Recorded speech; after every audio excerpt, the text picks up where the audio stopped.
안녕하세요. 소리의 가치입니다. 구독과 좋아요, 알림 설정 부탁드려요. 오늘의 사연 시작할게요.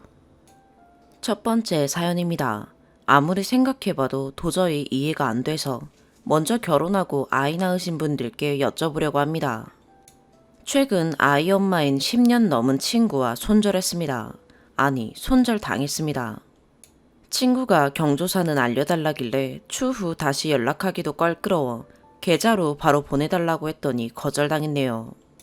구구절절 말할 필요 없이 나눈 대화만 옮겨 적어 보여드리겠습니다. 장문 카톡이라 가독성을 위해 옮겨 적겠습니다. 이전 상황을 설명하자면 20대 후반 7명이 모인 친구들 모임에서 제주도 여행 얘기가 나온 상황이었습니다. 약 한 달 전 일정은 8월 중순으로 독채 빌려서 가자는 말이 나왔었습니다. 미혼 6명에 이제 두돌 되어가는 아이 있는 기혼 1명인데 그동안 3번의 여행에 아이와 함께 왔습니다. 3번 모두 애기 엄마 지역 근처로 갔고 애기 엄마가 이동할 수 있는 근교까지 갔었습니다. 제주에는 아이 맡기고 오면 안 되겠냐고 하니 그럼 본인은 못 가겠다며 여행 다녀와서 초대해달라고 단톡을 나갔습니다. 그날 새벽 본인 제외한 나머지 6명에게 손절 문자를 보냈더라고요. 어이없어서 대꾸 안 하려다 아무리 생각해도 할 말은 해야겠어서 늦었지만 저만 답장했습니다. 아래는 대화 내용입니다. 애기 엄마인 친구에게 온 손절 문자 내용은 너희 6명 모두에게 공통된 내용으로 문자 보내는 거야. 일방적으로 그냥 손절 칠까 생각하다가 이유는 말하고 치는 게 너네도 덜 얼떨더라고 내 속도 시원할 것 같아서 말한다. 애초에 내가 어디 놀러 간다 할 때 너네한테 한 번이라도 나 좀 놀게 아이 좀 봐주라고 한 적 없다.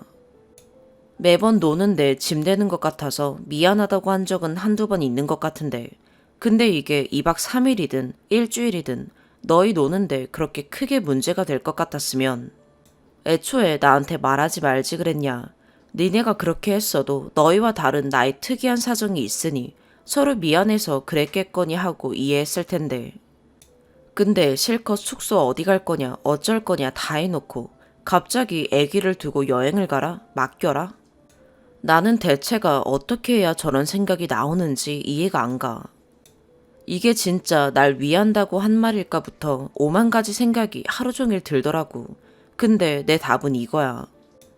어쨌거나 너희는 계속 놀러 다닐 거고 이런 비슷한 서로 서운하게 될 일이 앞으로도 계속 생길 것 같아. 근데 난 타협하고 싶지가 않네. 정말 소중하게 생각했던 친구들이고 그래서 누구보다 날 잘 알아준다고 생각했는데 내 문제지. 내 욕심에 너희도 내 아이랑 같이 무언가를 하는 게 그렇게 곤란해할지 몰랐어. 근데 난 이 짓을 이 상황을 앞으로 10몇 년은 이렇게 살아야 해. 너희 중 누군가 언젠가 나 같은 상황이 되면 이런 날 이해해 줄 수도 있겠지. 근데 난 그런 시기가 올 때까지 혼자 담아낼 그릇이 못 되는 것 같아. 그래서 난 오늘부터 너네랑 연 끊으려고. 이게 내 결론이야. 누구든지 연락은 안 했으면 해. 너희가 이런 날 이해를 하던 안 하던 이제는 나한테 의미가 없어. 근데 적어도 내가 상처받았을 수도 있겠다는 생각이 들면 그냥 이대로 날 내버려둬 줘. 그동안 거지 같은 내 성격 받아주고 힘들 때 도와주고 기쁠 때 같이 좋아해주고 아플 때 위로해주고 너희 친구로 살면서 진심으로 너무 자랑스럽고 행복했어. 다들 하는 일 잘 되고 잘 살았으면 좋겠어. 안녕. 그리고 내가 받은 축하는 너희가 축하받을 일이 있을 때나 힘든 일이 있을 때 멀리서나마 응원해주고 싶어. 그땐 꼭 연락줘. 라고 왔습니다. 이어서 제가 답장한 내용은 최근에 누군가 그러더라. 재회의 마음이 없는데도 자꾸 신경 쓰이는 건 상대방의 방식대로만 이별을 해서 그런 거라고. 딱 끊고 싶으면 내 방식대로 내가 하고 싶은 말을 하라고. 그래서 카톡 남긴다. 덜 얼떨떨하고 네 속만 시원하면 되는 게 아니야. 이렇게 오래된 친구 사이 같은 경우에는 적어도 일방적인 통보는 하지 말았어야지. 분명 너는 너 놀게 애기 봐달라고 말한 적은 없었어. 그치만 잠귀 밝은 아기 때문에 펜션을 예약해도 성인 7명이서 방구석에 무릎 맞대고 앉아 놀았던 그날. 거실에서 아기 깰까봐 데시벨 측정기 켜가며 놀았던 그날. 씻으러 가면서 자연스레 아기 맡기고 들어가던 그 순간 넌 전혀 고마워 보이지 않았지. 노는데 짐 되는 것 같아서 미안하다는 말도 들어본 적 없었던 것 같은데. 왜냐? 저런 딱 보이는 상황에서도 너는 아무 말도 없었으니까. 아, 애 깰까봐 방에서 놀고 있었다 라는 말을 했을 때 너는 고마워가 아니라 잘했어라고 했었지. 그리고 이해가 가지 않지만 미안하다고 한 적도 있었어. 네가 처음 손절이라는 말을 나한테 꺼낸 첫 여행 에어컨.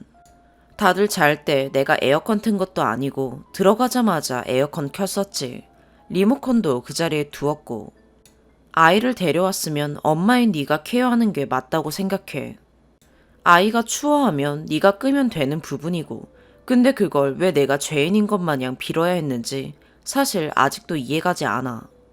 아침에 약기운 아직 덜 빠져서 움직이는 것조차 힘들 때 내가 그 눈치를 봐야 했다는 말이야? 단지 이불 있는 방에서 여름밤에 자기 전 에어컨을 켰다는 이유로. 그리고 네가 왜 기분이 상했는지도 모르는 마지막 여행 대통밥에도 너는 기분 나쁘다는 티를 팍팍 내며 운전도 거칠게 했었고 무슨 말을 해도 대꾸도 하지 않았지. 식당에 아침밥을 먹으러 갔는데 물론 네가 케어를 했지만 아이가 보채면 이것도 마찬가지로 아이 엄마가 케어해야 하는 부분이야. 그 이후 보여지는 행동들에서 무언가 네가 틀어진 것 같다는 생각에 솔직히 그때는 화가 났었어. 그렇지만 싸우고 싶지 않아서 네 말대로 내가 아이 엄마가 아니라서 모르는 부분이 있겠지 하고 조용히 엎어져 잠이나 잤었지. 이런 부분들을 보면서 네가 정말 같이 아이를 봐주었으면 하는 생각이 아예 없었고 항상 고마워했다는 말이 이해가 되질 않는다. 노는데 방해돼서 아기 데려오지 말라고 한 적 없어. 그저 같이 놀지 못하는 네가 신경 쓰이고 함께 온전히 즐거운 시간 보내지 못하는 게 아쉬워서 한 말이었고 어떻게 해야 아이를 놓고 오라는 말을 할 수 있냐는 물음에는 할 말이 없다. 대부분의 미혼들은 그렇게 생각하니까 네가 가족이 없는 것도 아니고 처음부터 이런 얘기를 했던 것도 아니잖아. 미혼 6명에 애기 엄마 1명이면 일반적으로는 그렇게 생각하니까. 그리고 솔직히 할 만큼 한 것 같다고 생각해.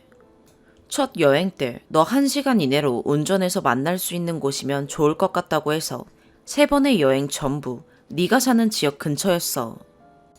수도권에 사는 6명이 네가 같이 시간 보냈으면 하는 마음에 3번이나 너의 지역으로 이동한 건 개인적으로 엄청난 호의였다고 생각해. 그 이후 강원도 가평 얘기가 나왔을 때 너는 단번에 나는 못 가겠다 했었지. 친구니까 가고 싶은 여행지에 못 가고 이동하는 게 오래 걸리고.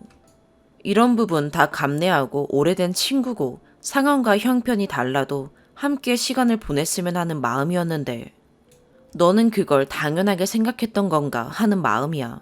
상처받은 건 너뿐만이 아니야. 다른 사람 얘기는 할 필요도 없고 적어도 나는 네가 이런 식으로 관계를 끝낸 것에 대해 정말 화가 난다. 이제 와서 지난 일 꺼낸다고 할 수도 있겠지만 어차피 다 지난 일들 얘기인데 덧붙여 한마디 하면 축가를 자처한 건 내 잘못이지만 수락한 너는 적어도 막연한 친구 사이라지만 최소한의 예의는 갖췄어야 했어. 급하게 한 결혼식이지만 스드메 신혼여행 다 다녀왔잖아. 그럼 적어도 청첩장은 만나서 남편 될 사람 인사시켜주는 게 예의 있는 행동이야. 축가를 전날 하겠다고 한 것도 아니고 네가 결혼한다는 이야기를 했을 때부터 나왔던 얘기니까. 축가 사례 거창한 거 바라지도 않았지만 신행 다녀와서 전화는 한 통 할 줄 알았다. 카톡으로 길게 고맙다고 계좌 달라는 말을 들었을 때 좀 허무하더라. 행사비 받는 기분이랄까. 그런저런 거 다 말하지 않았던 이유는 네가 친구라서. 사례비 거절하면서 홀몸 아닌 너 먹고 싶은 거 먹고 입고 싶은 거 입으면 다 내가 먹고 입은 거라고 한 말도 친구라서였어. 이런 식으로 혼자 등 돌리고 통보하고 말아버릴 정도의 사이였다면 그렇게 하지 않았을 텐데. 네 말대로 언젠가 내가 아이 엄마가 되면 너의 입장을 이해할지도 모르겠다. 하지만 그럼 나의 마음은 네가 이해할 수 있을까? 여러 가지 좋은 말들도 많았지만 마지막까지 너는 네 자존심만 챙긴 채 남겨진 사람들을 친구를 이해하지 못하는 이기적인 사람들로 만들었어. 자존심 부릴 거면 나중에 축하할 일 생기면 연락하라는 말 말고 네 말에 책임지길 바래. 아무도 너에게 나 결혼하니까 여기로 축이 보내 하고 연락할 만한 사람 없는 거 잘 알잖아. 계좌는 따로 보내지 않을게. 요즘 카카오뱅크 잘 되어 있더라. 관계가 끊어지면 받은 마음도 다 토해내야 하는 게 맞는 거니까. 잘 지내. 나도 잘 지낼게. 라고 보냈습니다. 이에 친구에게 답장이 왔는데 그동안 너네가 배려해줘서 고맙고도 미안한 마음은 있었어. 여행 갔다 와서 헤어지면 늘 고맙다고 덕분에 좋은 추억 생겼다고 했었는데 그건 온데간데 없네.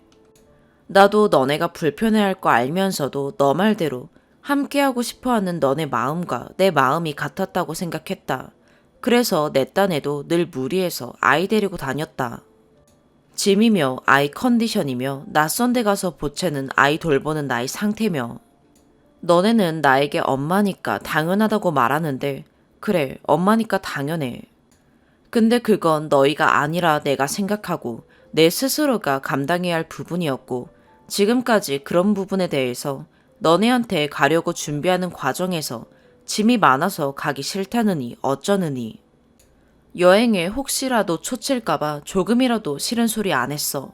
나도 내 딴엔 최선을 다한 거야. 너가 말한 샤워. 계속 낯가리는 애기 보느라 씻지도 못하고 있다가 잠깐 애기 눈 돌린 사이에 얼른 씻고 나오는 게 그렇게 안 입고 왔니? 에어컨 진짜 할 말이 없네.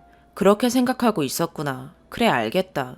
너넨 내 입장이 되어본 적이 없으니 구구절절 일일이 설명하지 않은 날들을 이해 못하겠지만 적어도 나는 너희 입장이었던 적은 있으니까 너네 생각, 입장 이해하고 뭔 말인지 알겠어. 그래. 근데 나는 너네가 축하할 일이 있거나 힘든 일이 있을 때 작게나마 도움이 되고 싶다고 했지. 너처럼 이렇게 정산받듯이 주겠다고 한 적은 없는데.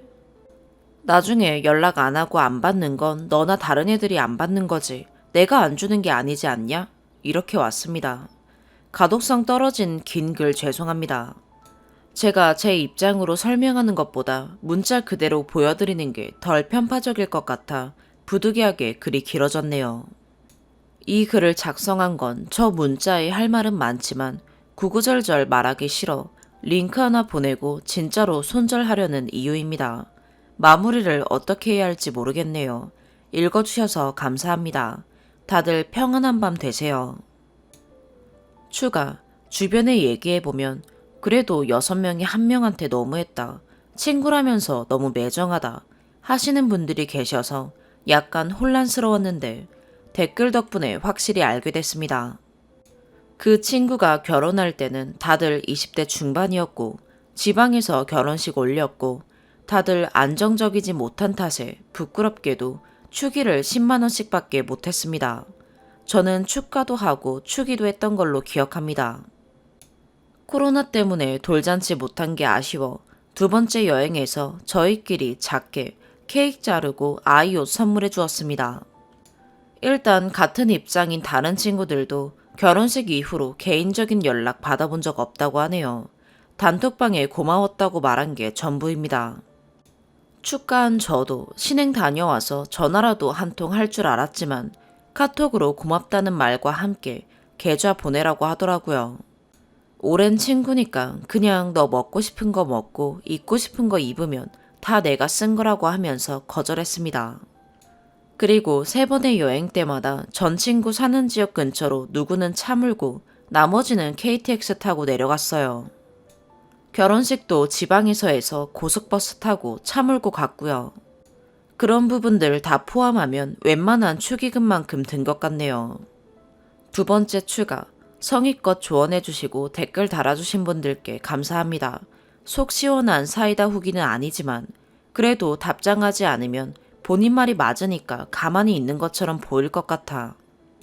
그래도 남겼듯이 애초에 보여주려고 쓴 게시물입니다. 친구에게 글 링크를 보내고 네 말대로 깨끗하게 연 끊고 싶으면 금전 관계도 빠르게 정리하는 게 맞다고 본다. 더 길게 말 안 할게. 돈 보낼 일이 있으면 다른 애들 중 한 명한테 한꺼번에 보내라. 라는 글을 끝으로 그냥 차단했습니다. 더 이상 스트레스 받기도 싫고 어차피 얘기해봤자 소귀의 경일기 같은 느낌이라서요. 조언해주시고 함께 화내주시고 위로해주신 인생 선배님들 너무 감사합니다. 날씨 더운데 건강 조심, 코로나 조심하시고 언제나 행복하세요. 두 번째 사연입니다. 연애 4년 하고 결혼했어요. 원래도 말수가 적은 사람이고 제가 말 좀 하라고 하면 무슨 말을 해야 할지 모르겠다고 하는 사람이에요.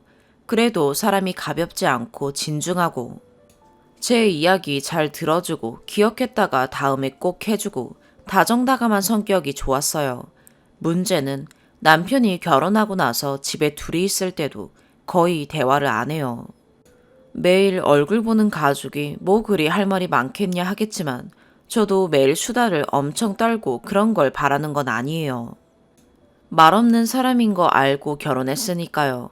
남편은 일단 퇴근하고 집에 오면 6시 반에서 7시 정도예요. 주방에 가서 저녁을 합니다. 남편이 저녁 식사 담당이고 저는 나머지 집안일 모두 담당이에요. 요리할 때 옆에서 알랑거리면서 말 거는 거 신경 쓰인다고 싫어해요. 그래서 요리할 땐 말 못해요. 밥 차리면 식탁에 앉아서 드디어 이야기를 해요. 오늘 있었던 일, 회사는 어땠는지, 유튜브에서 뭘 봤는지 등등. 근데 밥을 길게 먹어봐야 30분 아닌가요? 밥 다 먹고도 저는 식탁에 앉아서 조금 더 수다 떨고 싶은데 남편은 그 뒤에 본인이 할 일이 있으니 웬만하면 바로 일어나서 치우는 편이에요. 그럼 하루 중 남편과 대화하는 시간 끝입니다. 그 다음부터 남편은 마루에 앉아 3가지를 동시에 해요. TV에 유튜브 틀어놓고 보면서 탁자에 본인이 좋아하는 게임 스트리밍 채널 틀어놓고 동시에 핸드폰으로 게임하거나 메신저 하거나 해요. 제가 시끄러울까봐 저를 배려한다고 심지어 소리도 안 키거나 에어팟으로 들으며 하니까 집은 조용하고 남편은 같은 공간에 있는데 다른 세계에 가 있는 거죠. 언젠가 제가 왜 3가지를 한꺼번에 하냐고 물어봤더니 보던 유튜브 컨텐츠가 좀 늘어질 때는 게임 스트리밍을 보고 게임 스트리밍이 좀 지루해질 땐 핸드폰을 봐야 해서 이 정도 멀티가 딱 안 지루하고 좋대요. 저도 물론 TV 드라마 보면서 가끔 100% 집중 안 하고 폰하기도 해서 무슨 말인지 이해하는데 가끔 밖에 나갈 때도 잠깐 저와 대화가 끊어지거나 엘리베이터를 타야 하거나 하면 무조건 폰을 봐요. 진짜 단 1초도 가만히 있는 걸 못 견디고 폰을 꺼내니 저게 정상인가? 혹시 폰 중독이나 ADHD 아닌가 하는 생각조차 들더라고요.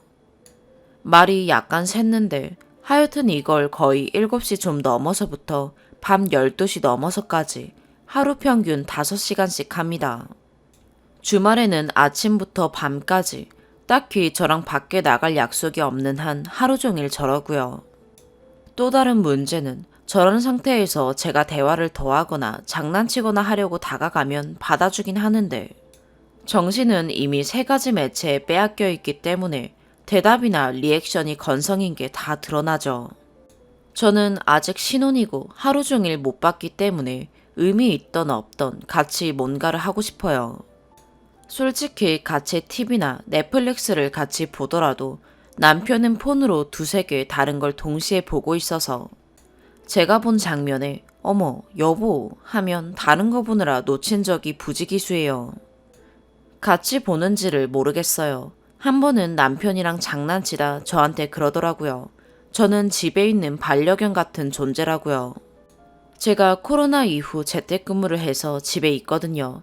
집에 오면 강아지처럼 반갑게 맞아주고 열심히 밥해서 먹이면 맛있게 먹으니 보람되고 옆에서 제잘되거나 장난치면 좀 놀아주다가 자기 할 일 하고 있으면 옆에서 계속 놀아달라고 낑낑거려서 귀엽다고요. 남편이 저를 어떻게 생각하는지 알겠더라고요. 저를 케어하고 아끼는 건 알겠지만 기분이 좋아야 하는지 나빠야 하는지는 헷갈리는 게 제가 생각한 이상적인 부분은 이런 게 아니었거든요. 하루 30분 대화하고 각자 폰 붙들고 있으면 왜 같이 살아요? 근데 남편은 각자 할 일하고 말은 안 해도 같은 공간에 있다는 게 더 중요한가 봐요. 무슨 말을 꼭 해야 하냐고, 할 말도 없고 그냥 같은 집에서 따로 뭐 하면 되는 거 아니냐고 해요. 그 말도 맞아요. 근데 같은 공간에 있어도 어차피 이어폰 끼고 있어서 제가 무슨 말하면 3번은 말해야 하고 본인이 보던 게 있어서 대답도 건성이거나 귀찮아해요. 제가 결혼 전에 3년을 자취했거든요. 매일 집에서 혼자 유튜브나 TV 보고 살다가 결혼하면 배우자와 살아서 좀 달라질 줄 알았는데 똑같아요. 내 외로움을 남편에게 기대지 말자 싶어서 운동도 끊고 친구도 만나고 남편이 폰 볼 때 저도 방해 안 하고 이어폰 꽂고 폰 보는데 일 끝나고 그렇게 폰 보면서 시간 보내고 잠들려고 하면 정말 허무하고 마음 한켠이 빈 것 같고 갇혀 있어도 외로워요. 심지어 남편은 좋아하는 게임 스트리머가 미국인이라 밤 늦게까지 봐서 제가 자자고 하면 보던 거 안 끝났다고 먼저 자라고 해요. 그렇게 먼저 혼자 침대에 누우면 대체 내가 왜 결혼했나? 이건 내가 원한 결혼 생활이 아닌데 하는 생각이 떠나질 않아요. 아침에 일어나면 남편은 출근하고 저는 일 시작하기 바쁘고요. 결혼 결심하고 예비시댁에 잠깐 들린 적도 있는데 그때 눈치챘어야 했던 건가요? 시댁 집안 분위기가 특이했어요. 세 식구이고 사이가 안 좋은 집은 아닌데 그냥 어머님이랑 남편 둘 다 말수가 없고 그냥 밥 먹어, 응 하고 생존만 확인하는 수준이었어요. 아버님이 그나마 말씀을 하시는 편인데 나머지 2사람이 워낙 조용하니 다들 각자 방이랑 마루에서 각자 TV 보고 핸드폰 보고 랩탑 보고 하더라고요. 집안이 TV 소리만 꽉 차 있었어요. 각자 보는 3가지 TV 소리요. 저희 친정은 저녁 식사하면서 하루 종일 있었던 일들 서로 이야기하고 밥 다 먹으면 마루에 나와서 아빠랑 TV 보면서 리모컨 빼앗고 웃고 엄마가 깎아온 과일 먹으면서 밤 늦게까지 같이 있다가 각자 한 명씩 방에 들어가 자는 분위기거든요. 그래도 각자 집은 각자 가풍이 있는 거니까 그러려니 했어요. 제가 며칠 전에 참다 남편한테 나 너무 외롭다. 그리고 당신 폰 중독인 것 같다. 나를 봐서 조금만 고쳐달라 라고 했어요. 남편이 알았으니 가이드라인을 달래요. 근데 다 큰 성인인데 제가 게임 방송이랑 폰은 하루 몇 시간만 해라 할 수는 없는 거잖아요. 그래서 그냥 밤에 적어도 12시 반 이전에는 나와 함께 잠자리에 들어줬으면 좋겠다 했더니 알겠대요. 나랑 밖에서 밥 먹을 때 데이트할 때도 게임하거나 폰 안 봤으면 좋겠다 했더니 알겠대요. 그리고 웬만하면 집에 있을 땐 TV나 폰을 좀 줄이고 나와 대화하는 시간을 늘려줬으면 좋겠다 했더니 알았대요. 그게 며칠째인데 TV나 폰을 안 한다고 저와 대화를 더 하는 게 아니라 집에서 하루 종일 잡니다. 폰과 TV 없이는 집에서 뭘 해야 할지 어쩔 줄을 몰라 하는 것 같아요. 제가 이런저런 말도 걸어보고 같이 스트레칭도 하고 이런저런 음식도 같이 만들어 먹자 산책도 하자고 했는데 넋이 나간 사람처럼 재미가 없는 게 너무 역력해요. 제가 폰이나 TV를 아예 보지 말라 한 게 아닌데 본인이 어느 정도 제재하는지 잘 이해를 못하거나 아님 일부러 저 보라고 멍 때리는 건지 하여튼 사람이 혼이 나간 사람 같아요. 저는 농담으로 그거 폰 중독에서 벗어나는 금단 현상이라 하긴 했지만 속으로 너무 안쓰러워요. 그래서 TV 보라고 했는데도 네가 싫으면 됐다고 그냥 계속 멍 때리거나 잠을 자요. 이제는 제 요구가 맞는 건지 과한 건지 잘 모르겠어요. 저도 폰 보고 유튜브 봅니다. 정말 많이요. 대신 남편이 옆에 오면 남편에게 온 신경이 집중이 돼요. TV나 폰은 덜 재밌어요. 근데 남편은 안 그런가 봅니다. 게임이나 인터넷 세상이 저보다 훨씬 재밌고 자극적이고 그렇겠죠. 그런 미디어는 가뜩이나 말 수 없는 남편 보고 말하라고 리액션하라고 요구하지도 않으니 편할 거고요. 제가 너무 들들 볶는 거 아닌가 죄책감이 들면서 결혼하면 남들도 다 이러고 사나 나만 유난인가 싶어요. 제가 더 내려놓아야 할까요? 제가 좀 유별나게 요구하는 건가요? 다른 분들은 어떻게들 사세요? 이건 폰 중독, 미디어 중독이 아닌가요? 아직 아이는 없지만 요새 문득 아기 때부터 별 생각 없이 TV만 보여주며 키우면 우리 남편같이 되겠구나 하는 생각을 많이 해요. 추가. 남편이 사랑하는 게 맞긴 하냐는 댓글들이 있어서 글 남겨요. 말하는 걸 힘들어하고 수다는 못 떨어도 애정 표현은 많이 하는 편이에요. 야근을 하든 저녁 약속이 있든 꼭 정해진 시간에 집에 들어와서 제 저녁을 차려주고 다시 나가고요. 안 그래도 된다고 했는데도 저 대충 먹거나 안 챙겨 먹을까봐 걱정된다고 그렇게 해요. 집에 들어올 때 항상 제가 좋아할 것 같다며 간식이든 뭐든 한가득 들고 들어와요. 워낙 말없고 내성적이라서 밖에 나가다니는 걸 좋아하는 타입이 아니지만 제가 어디 가자 하면 꾹 참고 검색해서 데이트하러 가는 편이고요. 물론 투덜대긴 하지만요. 술, 담배, 하다못해 커피도 안 마시고 친구도 별로 없고 일 끝나면 바로 들어오는 모범생입니다. 기본적으로 혼자 오타쿠처럼 게임 보거나 유튜브 볼 때 제일 편하고 행복한가 봐요. 작년에 코로나 때문에 호텔에서 2주 자가격리한 적이 있는데 다들 힘들다던데 제 남편은 세상 편했다 했거든요. 혼자 살지 저랑 왜 결혼했냐고 물으니까 그냥 자기는 같은 공간에서 각자 다른 거 하면서 있는 것 자체가 좋답니다. 저를 사랑하니까 제가 곁에 있는 것 자체가 좋대요. 대신 같이 뭘 하자고 하면 대화는 무슨 말을 해야 할지 정말 모르겠고 TV는 같이 볼 수 있는데 하나만 보라 하면 너무 지루해서 자기한테 고문이니 폰으로 다른 것도 같이 보게 해달라 이건데 그거 외에 밖에 나가서 외식을 하거나 뭘 하는 것도 좋으니 뭐 하고 싶은지 알려달라 그러면 예약을 하겠다는 거예요. 근데 이건 특별한 이벤트고 데이트지. 부부가 소통을 하기 위해 매번 계획하고 돈을 쓸 순 없잖아요. 저는 그냥 일상생활에 마루에서 뒹굴뒹굴 하면서 귤 까먹고 수다 떨고 싶은 건데 결혼 전에 같이 살아보질 않아서 이 정도일 줄은 몰랐어요.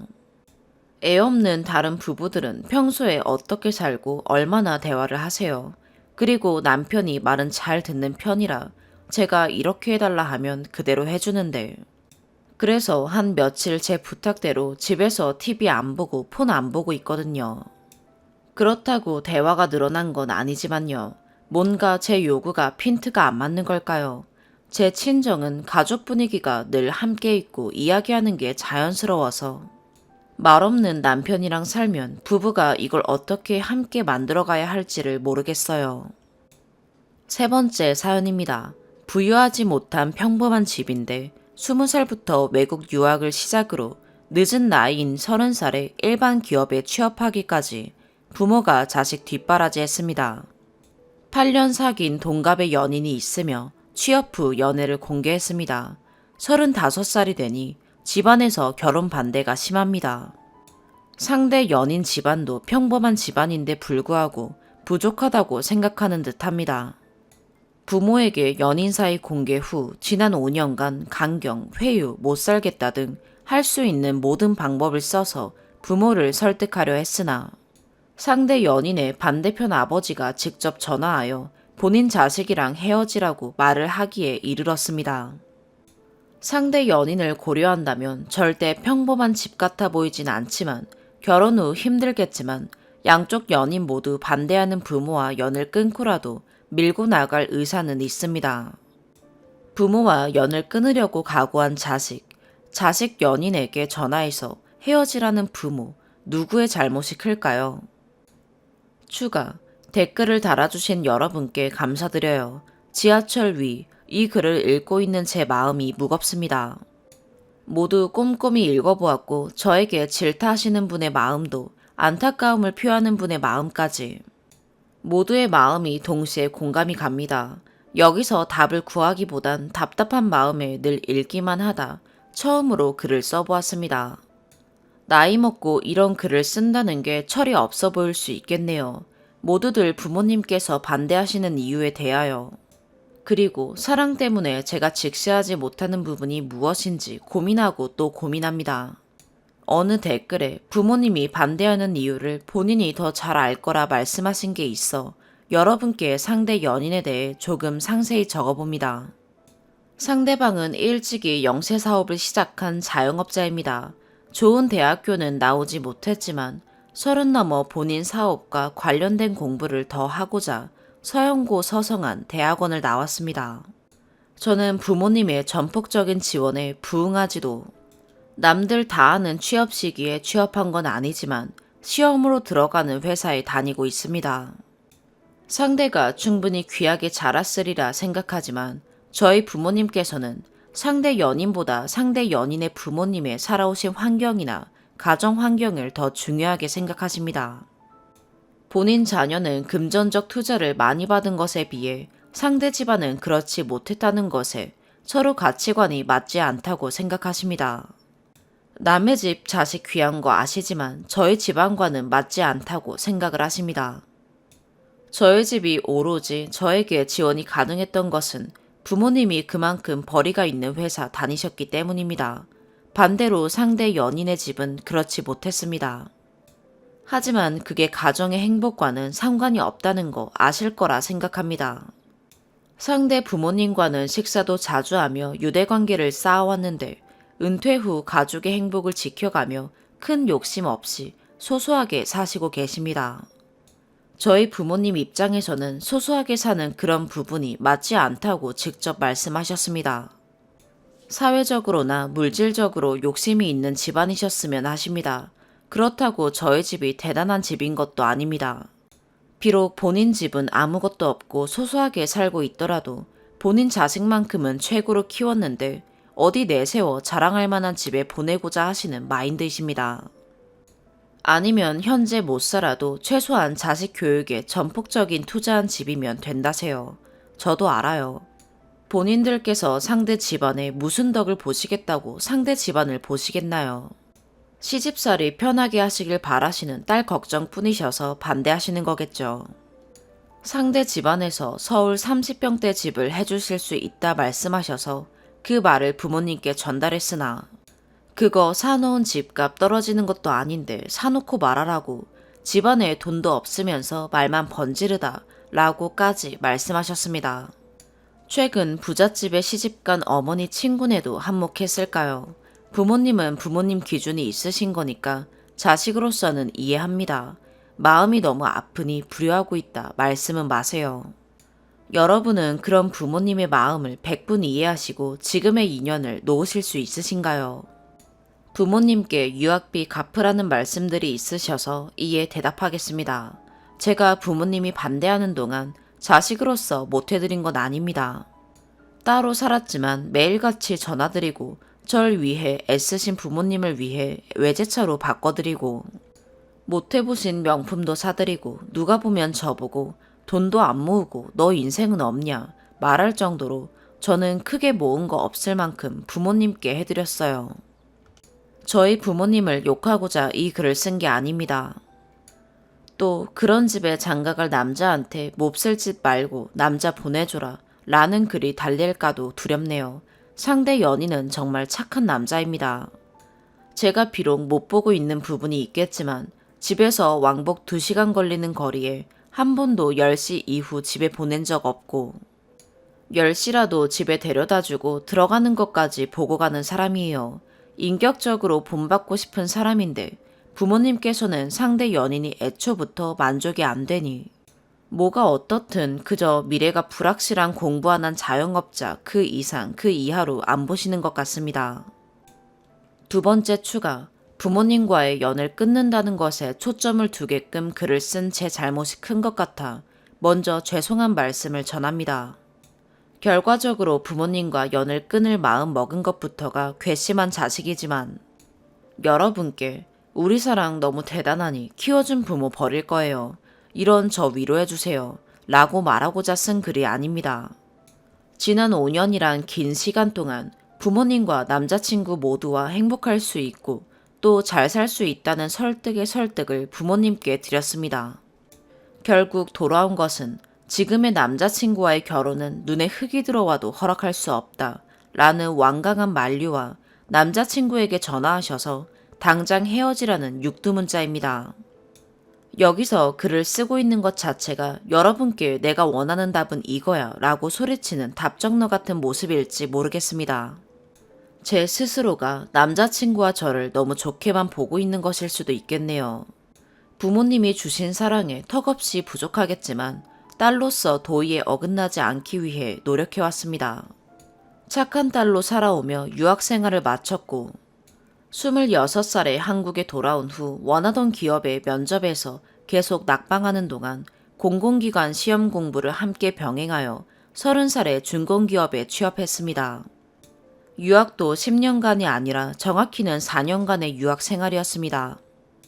졸업 후 취업하기까지 4년간 부모님께서 경제적 도움을 주셨습니다. 글 하나로 부모님의 마음 하물며 제 마음도 다 표현하기 힘들지만 유학 생활을 마친 후 지속된 취업 낙방에 힘들었던 20대 시절에 어렵게 취업에 성공한 후 그간 묵묵히 힘이 되어준 남자친구의 존재에 대해 말씀드렸고 그 후부터 지금까지 총 5년간을 부모님께 성심을 다하여 허락을 구했음에 불구하고 상황이 이렇게까지 된 것입니다. 댓글을 하나하나 읽어본 후 제 삶은 부모님 돈이란 돈은 다 쓰고 취업도 늦게 한 마당에 결혼까지 마음대로 하려는 이기적인 삶이었나 라는 생각이 드네요.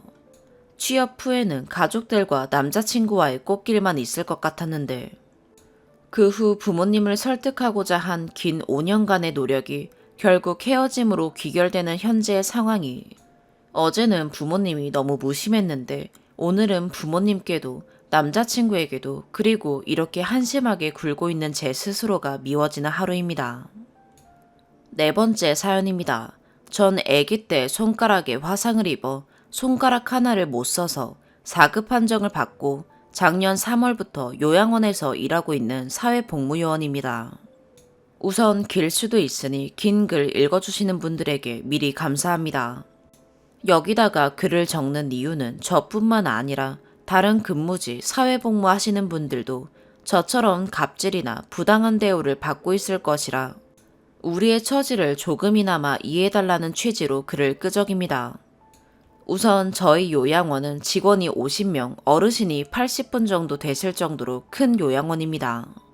그러니 당연히 기본적으로 일이 많겠죠. 그리고 요양원에 이사장 원장인 이사장 부인, 국장인 이사장 원장의 아들, 딸 가족으로 구성되어 있는 곳이죠.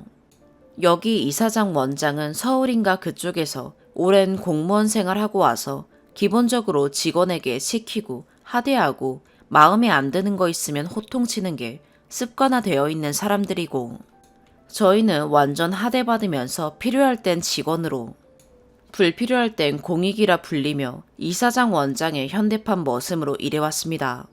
하대만 받고 사람으로서의 존중을 받은 적이 없네요. 제가 본업이 미용이라 이사장 머리 손질, 가발 빨고 드라이 해주기, 이사장 개인차 세차, 이사장 집 앞마당 청소, 참고로 이사장 집이 요양원 건물 옥상입니다. 그리고 이사장네가 이사가면 이삿짐 옮겨주고 이사장 개인이 관리하는 원룸 청소, 마당 청소, 에어컨 수리, 벽지, 도배, 건물 페인트질은 기본이었습니다. 아파서 쉬는 날에도 휴가 하루 줄 테니 페인트질 하라 하고 뭐 거기에 대한 보상은 반차식으로 받았다만 하대받으면서까지 수행한 제가 어리석었네요. 최근 일로는 원장이 전 직원한테 백신을 맞으라고 강요하더라고요. 전 직원이 맞아야 요양원 평가가 좋게 들어간다는 명목으로 강요하는데 안 맞으면 나가야 한다네요. 저랑 제 후임이 안 맞는다고 하니까 다른 근무지로 옮기게 할 거다 라고 소리 지르며 협박 아닌 협박을 들어 후임은 화이자를 맞았지요. 전 절대 안 맞으려고요. 근데 저희 사회복무요원은 백신을 맞으면 후유증으로 추가 증빙 사유 없이 3일 이내 공가를 받도록 병무청 공문에 명시되어 있는데 원장이 다른 직원들도 안 쉬었으니 그건 말이 안 된다. 아프다는 증거인 발열 38도 이상 구토를 한 흔적, 병원 서류로 인증하면 공가를 부여하겠다라는 겁니다. 저야 절대로 안 맞을 거라서 저한테는 상관은 없다만 같이 일하는 후임이 이런 부조리를 당하고 있다는 게 너무 싫습니다. 전 이럴 것 같아서 백신 안 맞은 이유도 있습니다. 물론 여기가 저희를 위해 편의를 봐주는 게 있죠. 연변가 자유롭게 쓰고 제복도 자유라 제가 그래도 윈윈하려고 굳이 시키지도 않은 청소에 사적인 일 시켜도 가끔 그냥 넘어가고 요양보호사 선생님들 바쁠 때 제가 대신 어르신 산책 나가주고 합니다. 후임이 원래 어깨 탈골로 4급 받았는데 최근 사고로 팔을 못 써서 일을 거의 못하는데도 무거운 거 옮기게 하고 저희가 불만이 있어서 고층 상담 요청해서 뭐 이래서 힘들다 하면 경각심을 갖게 해줘야겠다 라면서 공익 제복 입으라 하고 안 입으면 사람 말 무시하냐 이럽니다. 뭐 제복 입는 건 법에도 입으라고 되어 있어서 근무지 재량으로 불만이 없는데 그걸 굳이 보복성으로 부딪힐 때만 입으라고 강요하니까 더 입기도 싫을 뿐더러 기분이 진짜 안 좋습니다. 최근에도 백신 공가로 따졌다고 제복 입으라 해서 지금은 입고 있습니다. 아무튼 이런 괴짜 가족의 행패에 정신적으로 스트레스가 이만저만이 아닙니다. 주위에선 병무 민원 넣으라 하는데 바로 집 앞이고 지금은 4개월만 앞두면 제대라 조용히 지내려는데 날이 갈수록 하대와 보복성 체제, 일거리가 많아지고 제가 하는 모든 일이 당연시되니까 제가 여기 사람들이 나쁜 거다 라는 마인드에서 제가 잘못했으니 내가 참고 살아야 한다는 마인드로 바뀌었습니다. 제가 딱히 쓴소리 내면서 대든 적도 없고 화낸 적도 없이 조용히 이건 아니다 싶은 것만 제의하면서 1년 반 넘게 복무하고 있는데 제가 그냥 멍청한 건가요? 아님 여기 사람들이 문제인가요? 그 판단력마저 흐려지고 있습니다. 남들은 집에서 출퇴근하니 군대 가는 것보단 낫다 참고 해라 하는데 전 이때 동안 너무 많이 참아 힘이 듭니다. 제대한 친구들한테 불평도 못하고요. 제가 20살부터 일만 해서 이것저것 일해봤는데 여기만큼 사람 스트레스에 하대받은 적은 처음이고 저뿐만 아니라 다른 사회복지요원도 저보다 더하거나 비슷한 처지를 겪을 것 같다는 생각에 그냥 너무 억울해요. 어째서 우리들은 이런 취급받는지 전 어쩌면 좋을까요? 사람답게 살고 싶습니다. 영양가 없는 긴 제 한탄글 읽어주셔서 너무 감사합니다. 오늘의 사연 여기까지입니다. 구독과 좋아요, 알림 설정 부탁드려요. 시청해주셔서 감사합니다.